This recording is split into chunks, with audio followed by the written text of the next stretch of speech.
क्षत्रियाः पार्थ लभन्ते युद्धमीदृशम् अस्चेत्त्वमिमं धर्म्यं संग्रामं न पृच्छसि तथा स्वधर्मं कीर्तिं च हित्वा पापम अवाप्स्यसि।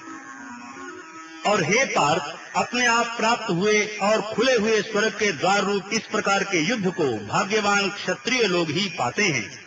और यदि तू इस धर्मयुक्त संग्राम को नहीं करेगा तो स्वधर्म को और कीर्ति को खोकर पाप को प्राप्त होगा। अकीर्तिं चापि भूतानि कथयिष्यन्ति ते अव्याम् संभावितस्य च कीर्तिर्मरणागतिरिच्यते।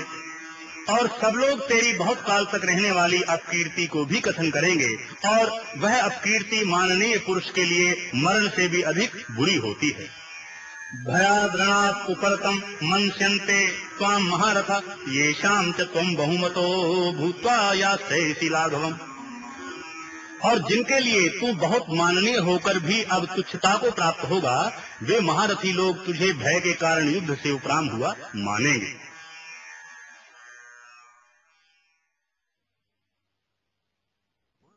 अवाच्यवादांश्च बहून् वदिष्यन्ति तवाहितः निन्दन् तत्त्व सामर्थ्यं ततो दुःखतरं न कुञ् हतो वा प्राप्स्यसि स्वर्गं जित्वा वा भोक्ष्यसे महीम् तस्मादुत्तिष्ठ कौन्तेय युद्धाय कृतनिश्चयः। और तेरे वैरी लोग तेरे सामर्थ्य की निंदा करते हुए बहुत से न कहने योग्य वचनों को कहेंगे, फिर उससे अधिक दुख क्या होगा। इससे युद्ध करना तेरे लिए सब प्रकार से अच्छा है, क्योंकि या तो मरकर स्वर्ग को प्राप्त होगा अथवा जीतकर पृथ्वी को भोगेगा। इससे हे अर्जुन, युद्ध के लिए निश्चय वाला होकर खड़ा हो। सुख दुखे समे कृत्वा लाभा लाभौ जया जयौ ततो युद्धाय युज्यस्व नैवं पापं वाप्स्यसि। यदि तुझे स्वर्ग तथा राज्य की इच्छा न हो तो भी जय पराजय को लाभ हानि और दुख सुख समान समझकर उसके उपरांत युद्ध के लिए तैयार हो। इस प्रकार युद्ध करने से तू पाप को नहीं प्राप्त होगा। एषा ते अभिहिता सांख्ये बुद्धि योगे त्वमा शृणु बुद्धया युक्तो यया पार्थ कर्म बंधम प्रहास्यसि नेहाभिक्रम नाशोस्ति प्रत्यवायो न विद्यते स्वल्पमप्यस्य धर्मस्य त्रायते महतो भयात्। हे पार्थ, यह बुद्धि तेरे लिए ज्ञान योग के विषय में कही गई है, और इसको अब निष्काम कर्म योग के विषय में सुन कि जिस बुद्धि से युक्त हुआ तू कर्म के बंधन को अच्छी तरह से नाश करेगा, और इस निष्काम कर्म योग में आरंभ का अर्थात बीज का नाश नहीं है और उल्टा फल रूप दोष भी नहीं होता है। इसलिए इस निष्काम कर्म योग रूप धर्म का थोड़ा भी साधन जन्म मृत्यु रूप महान भय से उद्धार कर देता है। व्यवसायात्मिका बुद्धि एके कुरु नंदन बहुशाखा हन्यंताश्च बुद्ध्यो अव्यवसायनाम। और हे अर्जुन, इस कल्याण मार्ग में निश्चयात्मक बुद्धि एक ही है, और अज्ञानी सकामी पुरुषों की बुद्धियां बहुत भेदों वाली अनंत होती है। यामिमां पुष्पितां वाचम् प्रवदन्त्य विपश्चितः वेदवादर्थः पार्थ न निदस्तीति वादिनः कामात्मानः स्वर्गपरा जन्म कर्म फलप्रदां क्रिया विशेष बहुलां भोगैश्वर्य गतिं प्रति। और हे अर्जुन, जो सकामी पुरुष केवल फल श्रुति में प्रीति रखने वाले, स्वर्ग को ही परम श्रेष्ठ मानने वाले, इससे बढ़कर और कुछ नहीं है ऐसा कहने वाले हैं, वे अविवेकी जन जन्म रूप कर्म फल को देने वाली और भोग तथा ऐश्वर्य की प्राप्ति के लिए बहुत सी क्रियाओं के विस्तार वाली इस प्रकार की जिस दिखाऊ शोभा युक्त वाणी को कहते हैं। भोग ऐश्वर्य प्रसक्तानां तया प्रहृत चेतसां व्यवसायात्मिका बुद्धि समाधौ न विधीयते त्रैगुण्य विषया वेदा नित्रैगुण्यो भवा अर्जुन निर्द्वंद्वो नित्य सत्वस्थो निर्योग क्षेमात्मवान। उस वाणी द्वारा हरे हुए चित्त वाले तथा भोग और ऐश्वर्य में आसक्ति वाले उन पुरुषों के अंतःकरण में निश्चयात्मक बुद्धि नहीं होती है। और हे अर्जुन, सब वेद तीनों गुणों के कार्य रूप संसार को विषय करने वाले अर्थात प्रकाश करने वाले हैं। इसलिए तू असंसारी अर्थात निष्कामी और सुख दुख आदि द्वंद्वों से रहित नित्य वस्तु में स्थित तथा योग क्षेम को न चाहने वाला और आत्मपरायण हो। यहाँ अप्राप्त की प्राप्ति का नाम योग है और प्राप्त वस्तु की रक्षा का नाम क्षेम कहा गया है।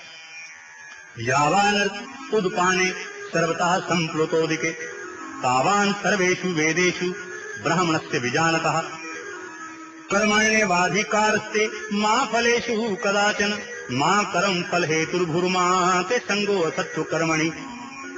क्योंकि मनुष्य का सब ओर से परिपूर्ण जलाशय के प्राप्त होने पर छोटे जलाशय में जितना प्रयोजन रहता है, अच्छी प्रकार ब्रह्म को जानने वाले ब्राह्मण का भी सब वेदों में उतना ही प्रयोजन रहता है। अर्थात जैसे बड़े जलाशय के प्राप्त होने पर जल के लिए छोटे जलाशयों की आवश्यकता नहीं रहती, वैसे ही ब्रह्मानंद की प्राप्ति होने पर आनंद के लिए वेदों की आवश्यकता नहीं रहती। इससे तेरा कर्म करने मात्र में ही अधिकार होवे, फल में कभी नहीं। और तू कर्मों के फल की वासना वाला भी मत हो तथा तेरी कर्म न करने में भी प्रीति न होवे।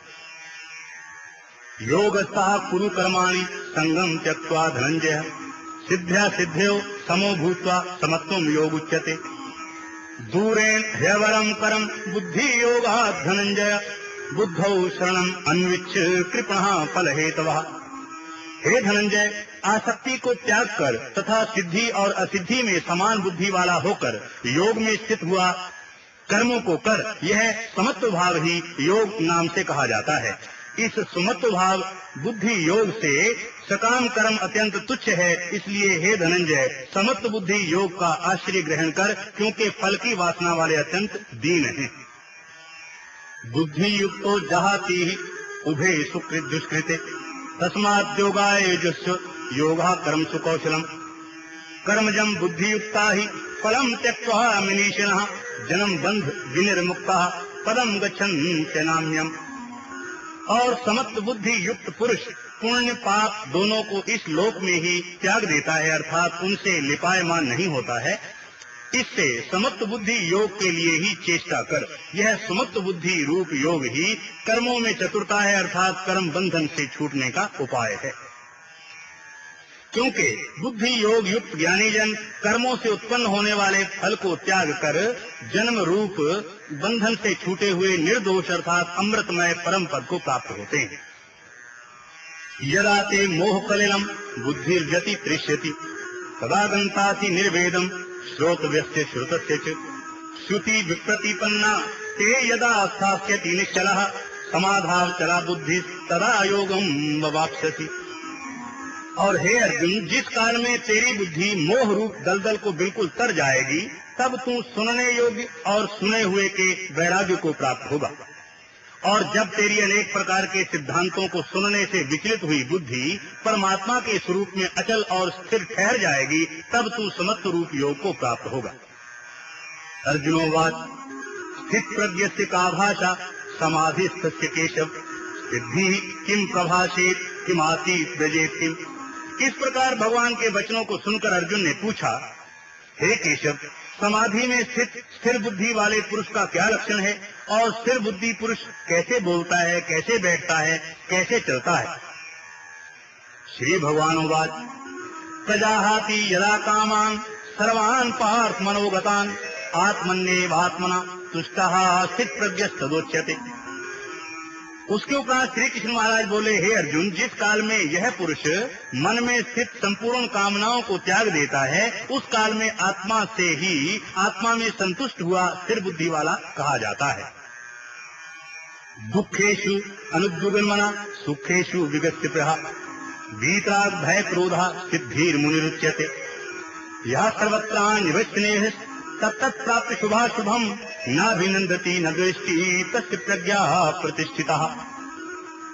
तथा दुखों की प्राप्ति में उद्वेग रहता है मन जिसका, और सुखों की प्राप्ति में दूर हो गई है स्पृहा जिसकी, तथा नष्ट हो गए हैं राग भय और क्रोध जिसके, ऐसा मुनि स्थिर बुद्धि कहा जाता है। और जो पुरुष सर्वत्र स्नेह रहित हुआ उस शुभ तथा अशुभ वस्तुओं को प्राप्त होकर न प्रसन्न होता है न द्वेष करता है, उसकी बुद्धि स्थिर है। यदा संहर्ते चायम कूर्मो अंगानि सर्वशः इंद्रियाणीन्द्रियार्थे यस्य प्रज्ञा प्रतिष्ठिता।